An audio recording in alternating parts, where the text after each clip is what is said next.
నేను ఈరోజు గీవ్ సంస్థకు సంబంధించి పెద్ద ఎత్తున ఈ కార్యక్రమాలు చేస్తున్నారు. అందరూ కూడా యువకులు తిరిగి తన వారంత పాత్రను నిర్వహిస్తూ ఇదే స్కూల్ కాదు అనేక స్కూల్స్ లో ఓ కార్యాచరణ తీసుకొని దీక్షతో ముందుకు పోతా ఉన్నారు.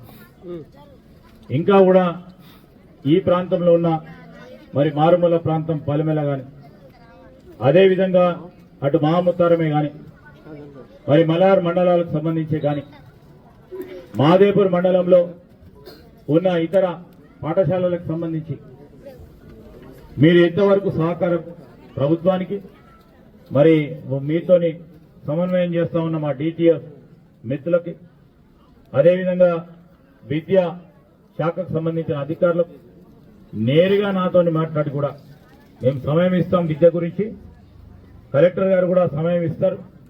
ఒక మంచి ప్రయత్నం చేద్దాం, ఒక ఉదాహరణగా నిలబడదాం. ఈరోజు ఈ ప్రాంతం మీ అందరికీ కూడా తెలుసు, సరస్వతి నిలయంగా చాలా సంవత్సరాలు ఉండే.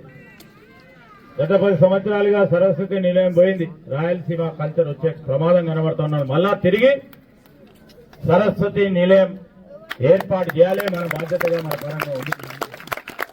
ఆ ప్రయత్నంలోనే మీ అందరి సహకారాన్ని కోరుతా ఉన్నాం. మనం ఎంతో రాజకీయంగా కూడా చాలా ఓపికతో ఉంటాం.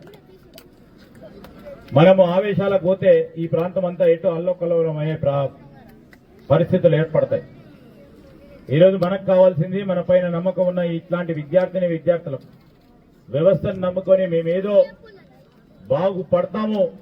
ఈరోజు మన తెలంగాణ రాష్ట్రంలో ఈ వ్యవస్థ ద్వారా నమ్ముకున్న వారికి